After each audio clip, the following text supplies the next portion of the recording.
Halo, selamat datang kepada semua teman-teman dan Bapak Ibu guru yang sudah bersedia mampir ke channel saya dan menyaksikan video tentang struktur dan unsur kebahasaan teks prosedur. Jadi pada video kali ini saya akan membahas KD 3.2 dan KD 4.2 tentang struktur dan mengembangkan teks prosedur. Baik, kita langsung saja ke materi. Jadi yang pertama kita akan membahas struktur teks prosedur. Sebelumnya, untuk mengingat kembali materi sebelumnya, saya akan menjelaskan apa sih teks prosedur itu.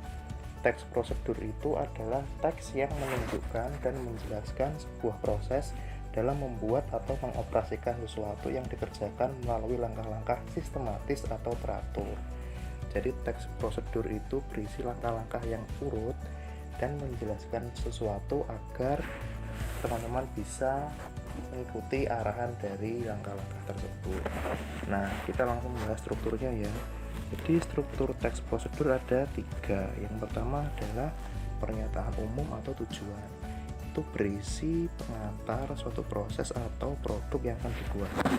Lalu yang kedua adalah material. Di bagian ini berisi bahan-bahan, alat-alat atau material yang diperlukan. Akan tetapi tidak semua teks prosedur terdapat bagian ini. Biasanya terdapat pada teks yang membahas pembuatan barang atau makanan. Jadi bagian material ini tertentu ya tidak terdapat di semua teks prosedur. Lalu yang ketiga adalah langkah-langkah. Bagian ini berisi langkah-langkah yang harus teman-teman lakukan untuk memperoleh hasil sesuai tujuan teks prosedur. Berikutnya adalah contoh dari teks prosedur. Jadi saya mengambil contoh teks yang berjudul cara membuat kebun vertikal dari botol bekas ya, bisa teman-teman saksikan. Nah, di bagian awal adalah tujuan, silahkan dibaca. Kemudian setelah tujuan terdapat struktur yang kedua, yaitu material, berisi bahan dan alat yang dibutuhkan dalam membuat kebun vertikal. Jadi di tujuan itu kita membahas kebun vertikal itu apa, kemudian tujuan pembuatan itu apa, itu isinya tujuan. Lalu di bagian material berisi bahan-bahan dan alat yang dibutuhkan. Lalu berikutnya yang terakhir, struktur yang terakhir yaitu langkah-langkah ya.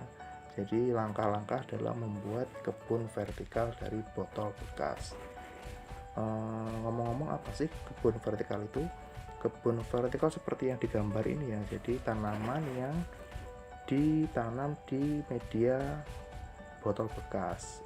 Ini untuk menghemat lahan, atau ketika teman-teman tidak punya lahan kosong, teman-teman bisa memanfaatkan dinding untuk membuat kebun vertikal seperti yang ada di gambar. Lalu kemudian ciri kebahasaan teks prosedur. Yang pertama adalah terdapat kata ganti atau pronomina, nama lainnya ya. Nama lain kata ganti itu pronomina, merupakan kata yang digunakan untuk menggantikan benda dan menamai seseorang secara tidak langsung. Misalnya ia, nya, mereka, kita, anda. Contoh kalimatnya, pastikan jangan sampai ada yang mengintip. Sebaiknya rapatkan tubuh Anda ke mesin ATM. Jadi ada kata ganti Anda, itu disebut pronomina ya. Lalu berikutnya adalah menggunakan konjungsi temporal. Konjungsi temporal adalah konjungsi yang mengacu pada urutan waktu sekaligus menjadi sarana kohesi teks. Jadi contoh konjungsinya yaitu ada kata pertama, kedua, kata setelah, kemudian, lalu. Itu masuk dalam konjungsi temporal. Contohnya, kemudian lakukan pengisian saldo sebagai registrasi pertama minimal 10.000. Jadi kata kemudian itu merupakan contoh dari konjungsi temporal. Lalu berikutnya adalah yang ketiga, menggunakan konjungsi syarat. Contoh, apabila Anda menjalani bisnis bersama Kudo dengan tekun, maka dipastikan Anda akan menjadi orang sukses. Jadi kata apabila merupakan konjungsi syarat. Ada contoh lain ya, kata jika itu juga termasuk syarat. Lalu yang keempat yaitu terdapat verba material dan verba tingkah laku. Apa sih verba material itu?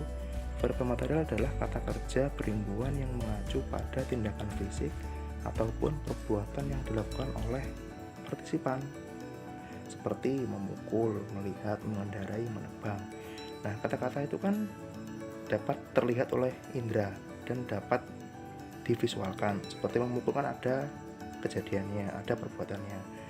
Mengendarai ada perbuatannya, kan terlihat semuanya, maka disebut verba material. Sedangkan verba tingkah laku kebalikannya.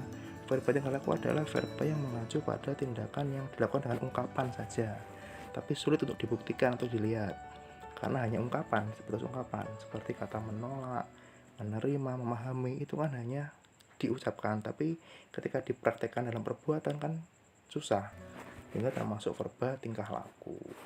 Itulah bedanya antara verba material dan verba tingkah laku. Kemudian yang berikutnya adalah yang kelima maksud saya, menggunakan kalimat imperatif. Jadi kalimat imperatif itu berfungsi untuk meminta atau melarang seseorang untuk melakukan sesuatu. Contoh, lakukan registrasi. Jadi ada kata lakukan kan memerintah atau meminta. Lalu yang kedua, tunggu apa lagi, segera bergabung. Kata segera kan itu meminta.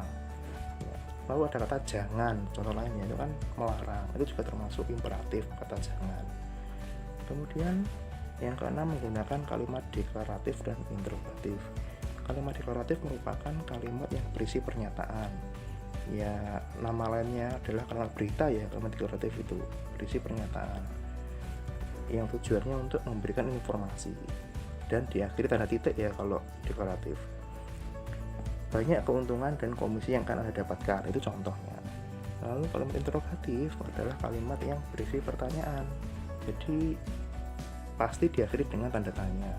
Contoh, apakah Anda ingin sukses? Nah, itu disebut kalimat interrogatif. Nah, berikutnya adalah kita masuk ke mengembangkan teks prosedur. Jadi teman-teman nanti akan mengembangkan teks prosedur, diminta untuk menyusun sebuah teks prosedur sesuai dengan struktur dan kebahasaan yang ada. Nah, langkah-langkah menyusun teks prosedur. Yang pertama, teman-teman menentukan topik apa yang menarik.